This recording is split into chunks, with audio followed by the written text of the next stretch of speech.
The Climate Action Reserve is the most experienced and trusted offset registry to serve the carbon markets. As more organizations look to combat climate change and support environmental projects with true integrity, they turn to the reserve to foster real solutions and reductions in greenhouse gas emissions. We are excited to kick off the second series of Carbon Connection and feature external partners with insights and expertise in particular climate sectors and topics across the carbon market. I am your host, Lauren Napuk, and thank you for joining us.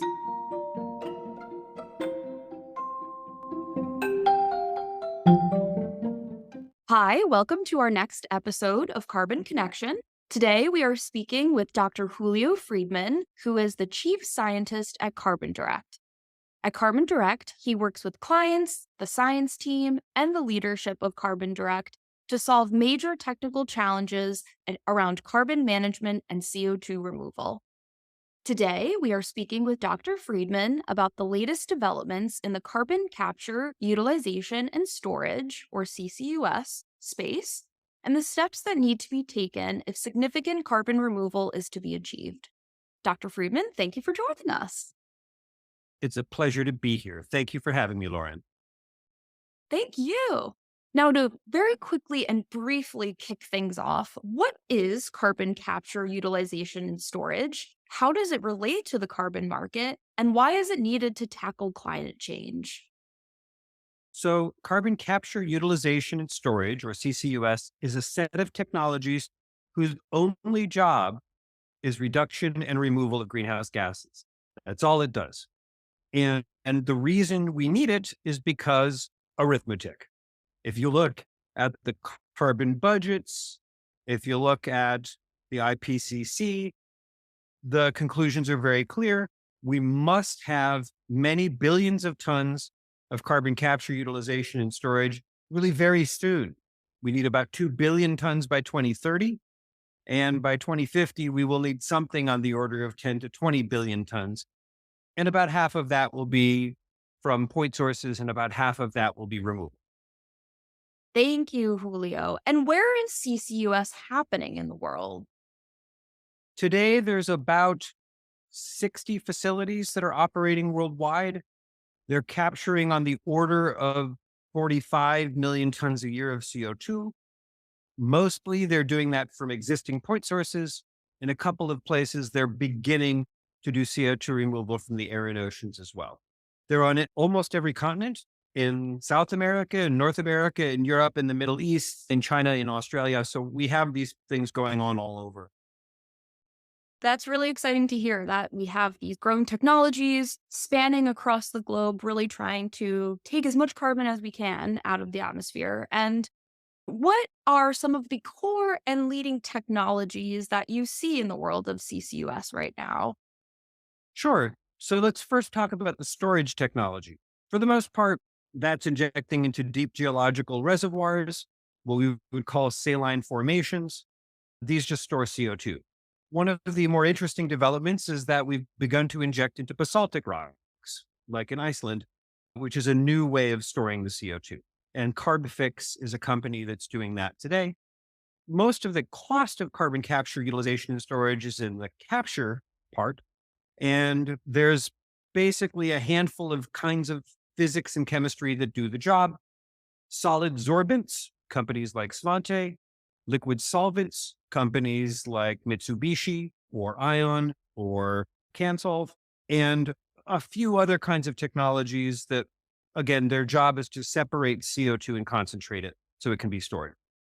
There's a lot of evolving companies and interest in the utilization space.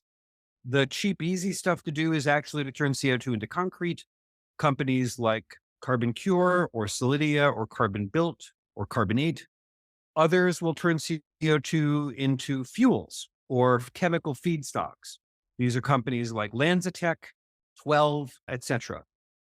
There's, last but not least, a set of technologies that pull CO2 out of the air and oceans themselves.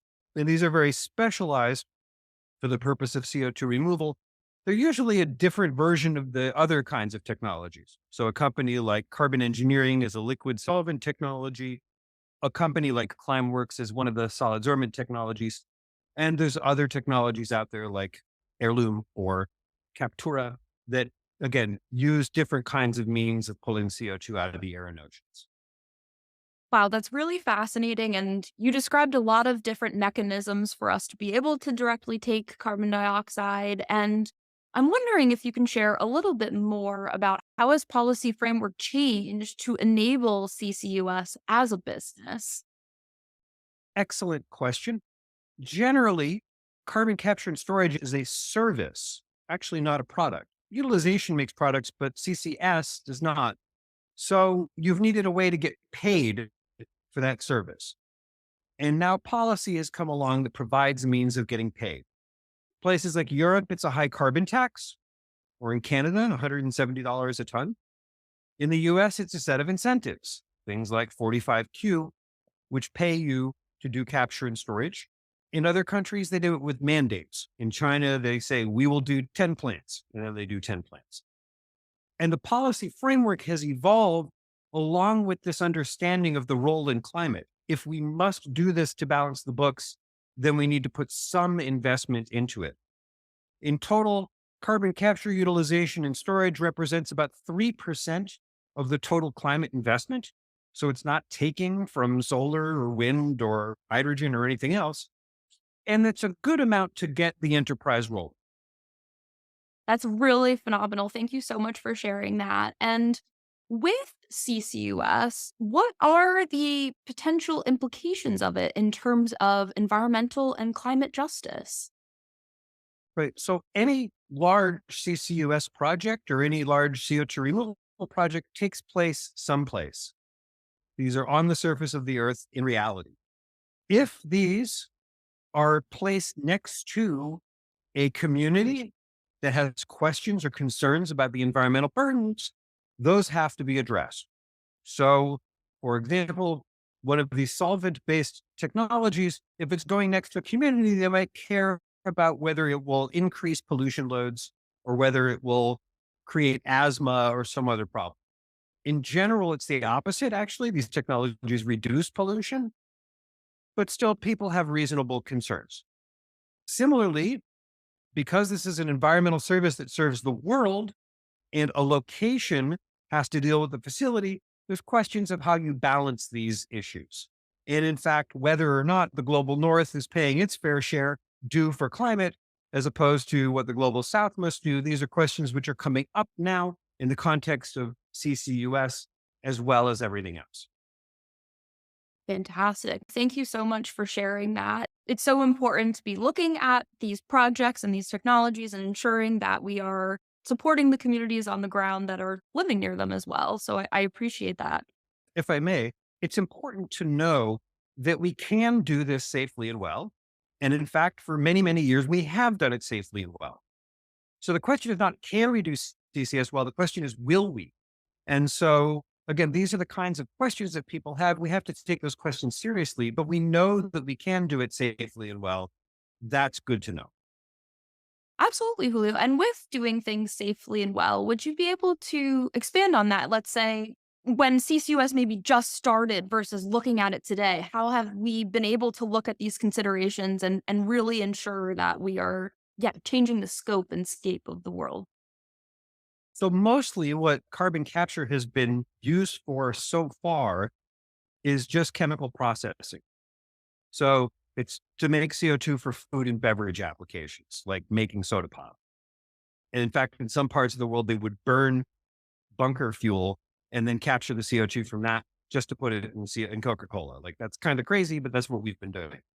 But the first application of this technology was in the 30s. It was 1938 was the first plant. We've been injecting it underground since 1972. That was mostly done for enhanced oil recovery. But in 1996, we started injecting it underground for climate as well. Now, the policies are organized generally to support just the storage of CO2 for maximizing climate benefit. That's also a shift. In the past, the policies were in favor of maximizing oil production. Now that's no longer the case. The policies are now in favor of storing CO2 for duration and climate benefit. So as that has happened, As people can now get paid, as more companies are coming forward, we've gotten more sophisticated about how to deploy it. We understand how to build and operate pipelines in a better way. We understand how to make facilities with a lower environmental burden. We know how to provide more benefits to the local communities. And these have all happened really over the last 5 years as this has become a serious global enterprise. Absolutely. No, thank you so much for sharing that summary of how this has really grown across the field and talking about the different uses. Can you share a little bit about how CCUS can enable clean fuels as an example? Sure, it can actually help create clean fuels in many different ways. A simple way is actually most fuels need hydrogen inputs. Today, the hydrogen's dirty. So if you can capture the CO2 from that hydrogen, that's one way to have quickly make the fuels better in terms of climate and carbon.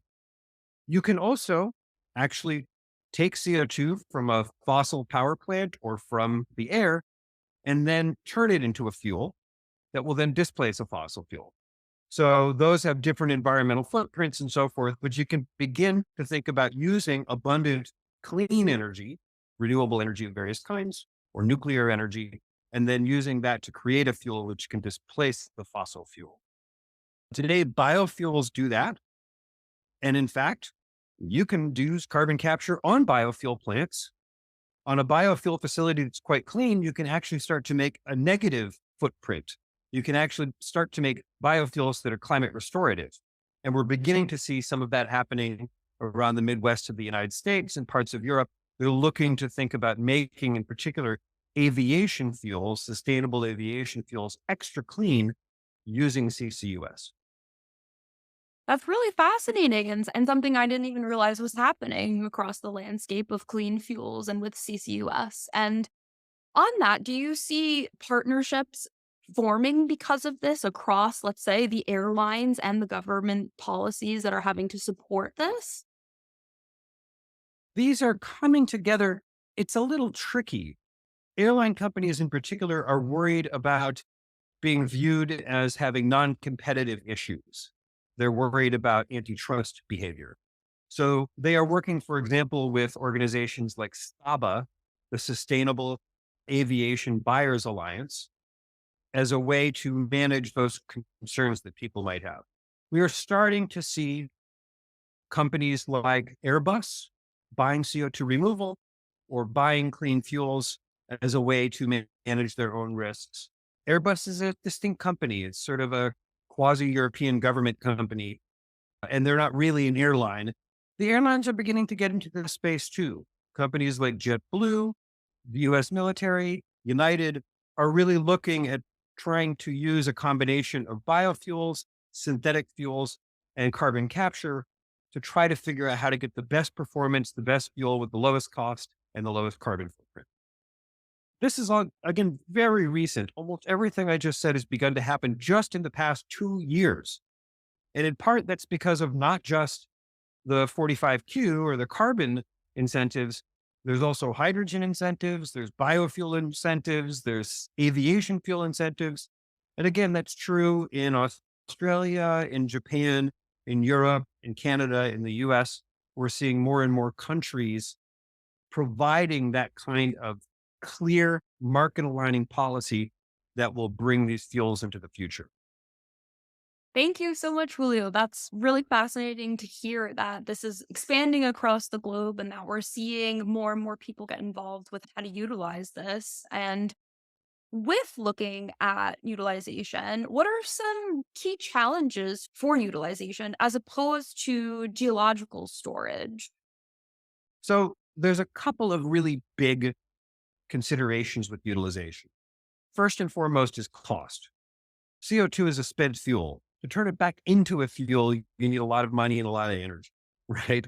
So these are generally not competitive in the market today. So the technology has to improve, the incentives need to grow to bring those into the market. Second is a question of priority. If you have a lot of clean energy, should you be using it to make fuel or should you be using it to displace fossil fuels? This is a reasonable question. In some markets, that's more obvious than others, but we have not had to deal with these questions until 2 years ago. So again, there are no laws governing the prioritization of clean fuels, some governments have begun to demand that these fuels have additional renewable supplies, meaning that they don't take from the grid.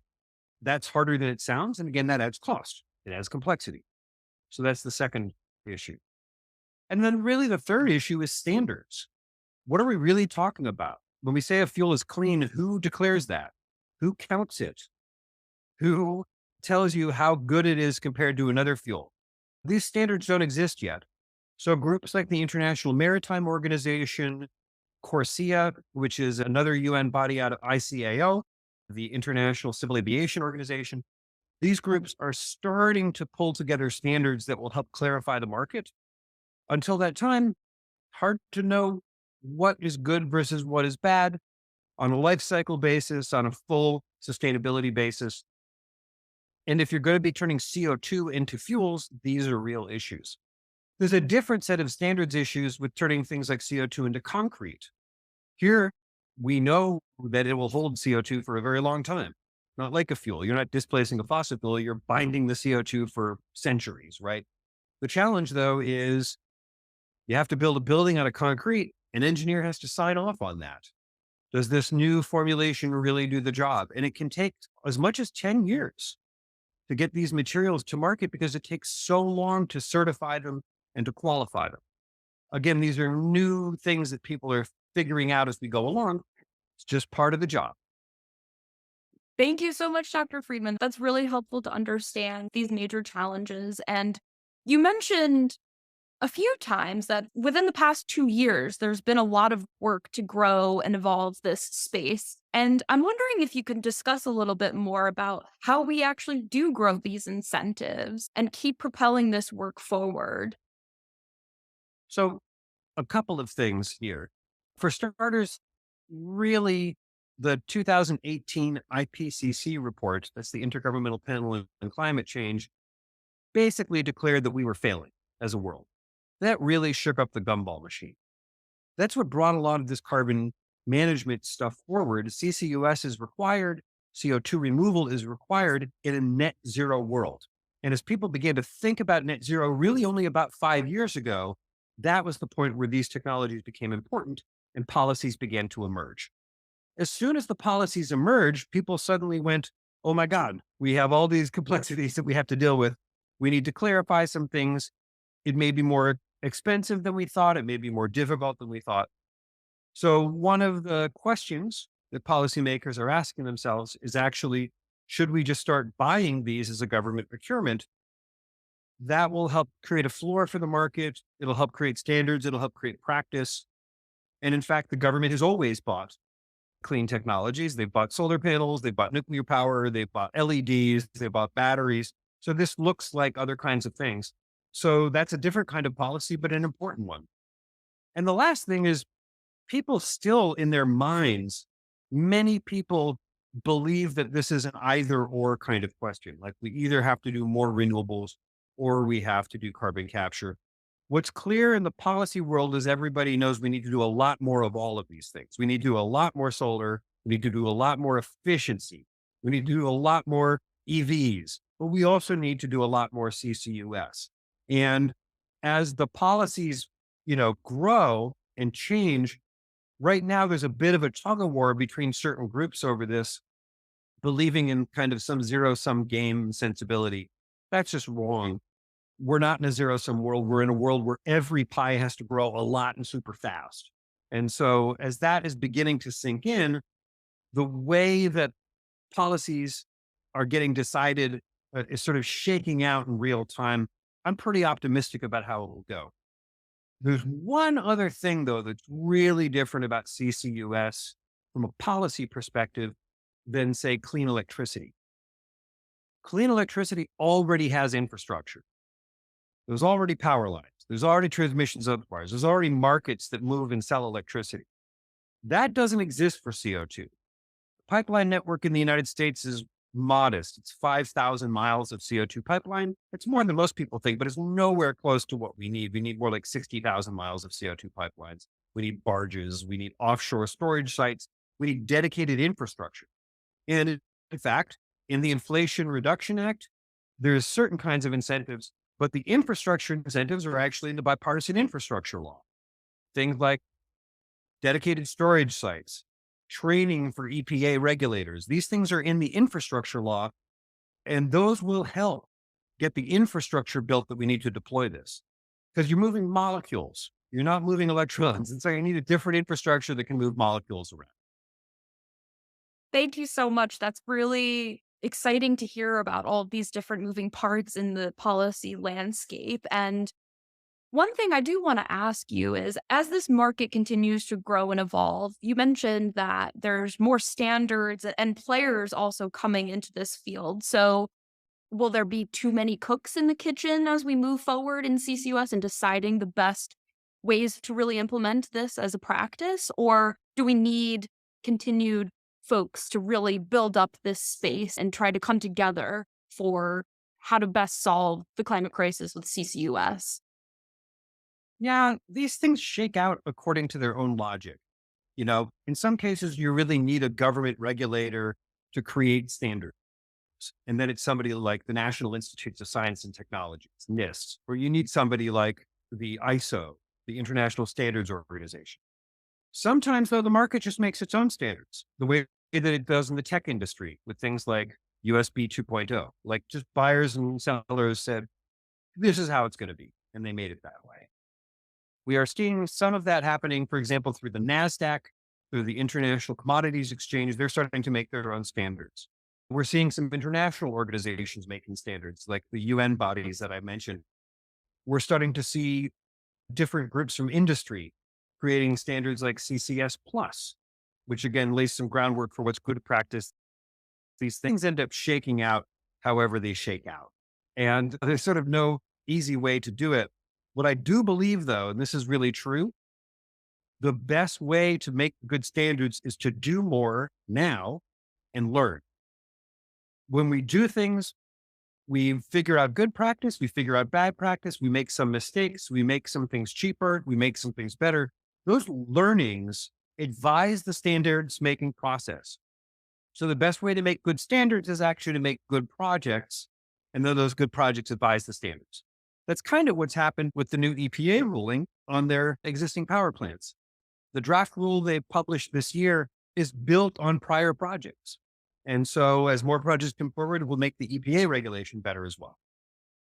Thank you so much for that. That's really exciting to hear. And one thing I just want to ask you before we close today, Dr. Friedman, is if somebody is entering the CCUS space or is hesitant about entering the CCUS space, what is something that you would leave them with to really inspire folks to enter?